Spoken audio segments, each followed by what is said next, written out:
നാട്ടിൻ പ്രദേശം തിരിച്ചറിയണമെന്നും ഒക്കെ തോന്നുന്ന കൊച്ചു കൊച്ചു കാര്യങ്ങൾ ചിലപ്പോൾ നമുക്ക് അങ്ങനെ ഒരു പ്രശ്നമാണെന്ന് പോലും തോന്നാത്ത ചില കാര്യങ്ങൾ പ്രശ്നമാണെന്നും ഒക്കെ അവതരിപ്പിച്ചുകൊണ്ടാണ് പരിഷത്തിന്റെ കലാജാഥകൾ ഈ 4 പതിറ്റാണ്ട് നമ്മുടെയൊക്കെ ഗ്രാമങ്ങളിൽ പര്യടനം നടത്തിയത്.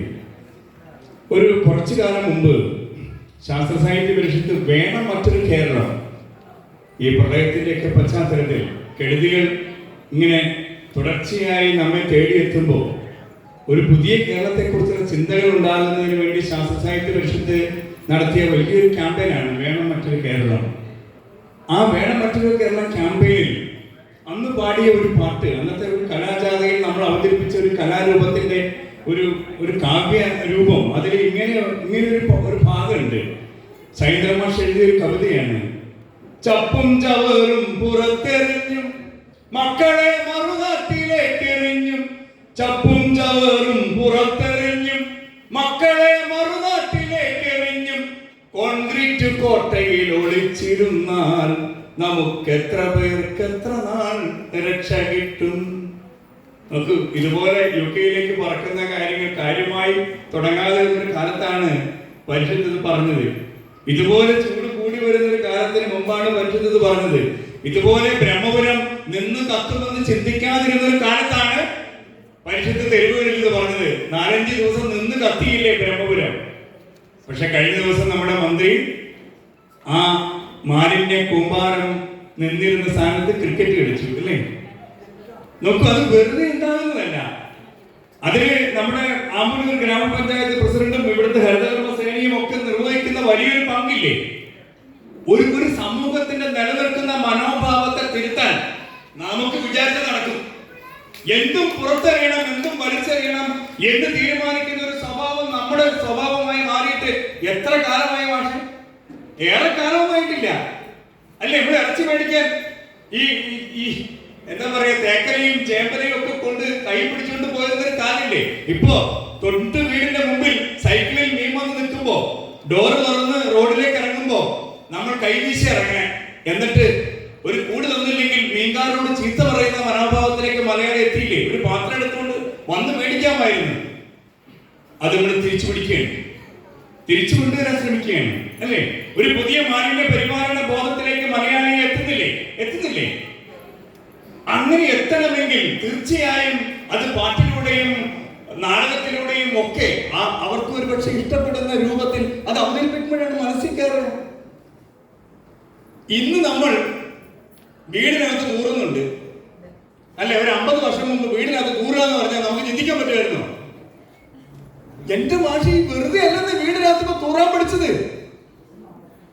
1987 കേരളത്തിലെ ആദ്യത്തെ ആരോഗ്യ പഠനം ശാസ്ത്ര സാഹിത്യ പരിഷത്തിന് നേതൃത്വം നടക്കുമ്പോ കേരളത്തിലെ 50% വീടുകൾക്ക് കക്കൂസ് ഉണ്ടായിരുന്നില്ല.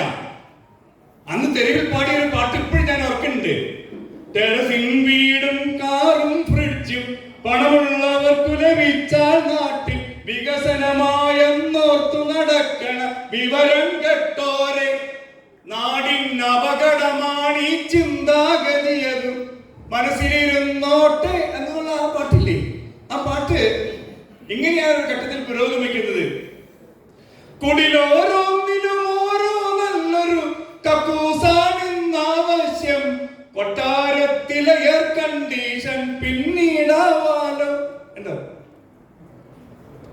ഈ കുടിലോരോന്നിനും ഓരോ നല്ലൊരു കക്കൂസാണ് വേണ്ടത് എന്നുള്ള ബോധ്യത്തിലേക്ക് മലയാളി വെറുതെ നടന്നെടുത്തൊന്നുമല്ല. അങ്ങനെ വെളിക്കിറങ്ങുക എന്ന് പറയുന്ന വാക്ക് ഇന്ന് നമ്മുടെ ഒരു പുതിയ തലമുറയോട് പറഞ്ഞു നോക്കൂ. വെളിക്കിറങ്ങാത്ത ആ മോനോട് വെളിക്കിറങ്ങാൻ പറഞ്ഞ് എവിടെ പോകും? ഒന്ന് വെളിക്കിറങ്ങിയിട്ട് വരാൻ പറഞ്ഞ എവിടെ പോകും? അല്ല മോനെ, ഇല്ല മോനെ ഒന്ന് വെളിക്കിറങ്ങിയിട്ട് വരാൻ പറഞ്ഞ നീ വെളിക്കിറങ്ങാൻ പറഞ്ഞ എവിടെ പോകും?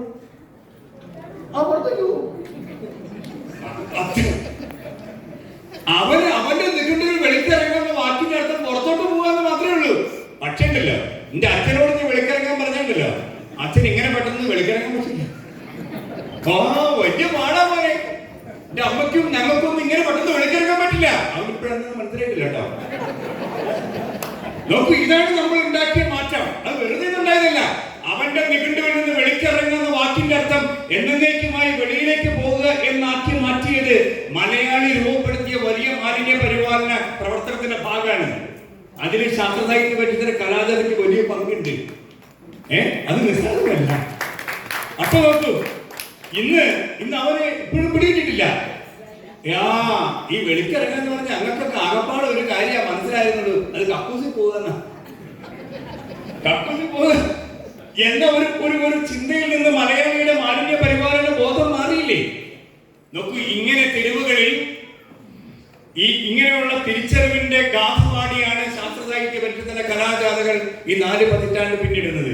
ഇപ്പൊ എന്തിനാ നമ്മൾ ഖുർആനൊക്കെ പഠിച്ചല്ലോ, ഇനിയിപ്പോ എന്തിനാ ഈ കലാജാഥ എന്ന് തോന്നാം? അല്ലെ, ഓരോ കാലത്തും ഓരോ തരം പ്രശ്നമല്ലേ, ഒട്ടേറെ പ്രശ്നമുണ്ട്. ആ പ്രശ്നങ്ങളിൽ ഒരുപക്ഷെ ഈ കാലം സജീവമായി ചർച്ച ചെയ്യണമെന്ന് തോന്നുന്ന ചില കാര്യങ്ങൾ അവതരിപ്പിക്കാൻ ശ്രമിക്കുകയാണ് ഞങ്ങൾ. നമ്മുടെ നാട് നേരിടുന്ന പ്രശ്നം, നമ്മുടെ രാഷ്ട്രം നേരിടുന്ന പ്രശ്നം ഇതാ. ഇപ്പൊ നിങ്ങളൊന്ന് കാതോർക്കൂ, ഒരു രോദനം കേൾക്കണില്ലേ? കേൾക്കണില്ലല്ലേ? ചെവിക്കെന്തോ കുഴപ്പമുണ്ട്. ഒരിത്തിരി ദൂരത്തേക്ക് നിങ്ങളുടെ കണ്ണ് വായിക്കൂ, നിങ്ങളുടെ കണ്ണ് നനയുന്ന ഒരു കാഴ്ച നിങ്ങൾക്ക് കാണാനാവും. ഏറെ ദൂരമല്ല, ഇതാ മണിപ്പൂരിൽ നിന്നാണ്. ഒരു കാലത്ത് നമ്മളൊക്കെ 1 മാർക്കിന്റെ ചോദ്യമായിട്ട് ലക്ഷ്മി ചേച്ചി നമ്മൾ എഴുതിയിട്ടില്ലേ? അങ്ങനെ 1 മാർക്ക് മേടിച്ചോ നമ്മളൊക്കെ PSC പരീക്ഷയ്ക്ക് ജയിച്ച് നമ്മൾ സർക്കാർ സർവീസിൽ കയറിയത്. ഇന്ത്യയിലെ രത്നപുരം എന്നറിയപ്പെടുന്ന സംസ്ഥാനം നമ്മളൊക്കെ ധൈര്യമായിട്ട് എഴുതി, ആവേശത്തോടെ എഴുതി. മണിപ്പൂർ 1 മാർക്ക് കിട്ടി നമുക്ക്. സപ്തസഹോദര സംസ്ഥാനങ്ങളിൽ 1 മണിപ്പൂർ രത്നപുരം. സപ്തസഹോദരിമാർന്ന് അവരെ വിളിക്കണേ. സപ്തസഹോദര സംസ്ഥാനങ്ങളിൽ 1 മണിപ്പൂർ രത്നപുരം. അലമുറയിട്ടു കരഞ്ഞോടുന്നവൾ ഇന്നു മണിപ്പൂർ രക്തപുരം. ഈ മണിപ്പൂരും നമ്മളും തമ്മിൽ എത്ര ദൂരമുണ്ട്? ഈ മണിപ്പൂരും മാമ്പല്ലൂരും തമ്മിൽ എത്ര ദൂരമുണ്ട്? ചാരേജി, കിലോമീറ്റർ കണക്ക് കൂട്ടി കഷ്ടപ്പെടുകയൊന്നും വേണ്ട. ഈ മണിപ്പൂരും നമ്മളും തമ്മിലുള്ള ദൂരം ഒരു കലാപത്തിന്റെ ദൂരമേ ഉള്ളൂ, ഒരു കലാപത്തിന്റെ ദൂരം. ഏതൊരു നാടും നാളെ മണിപ്പൂരാകും, നമ്മളും ഇരയാകും.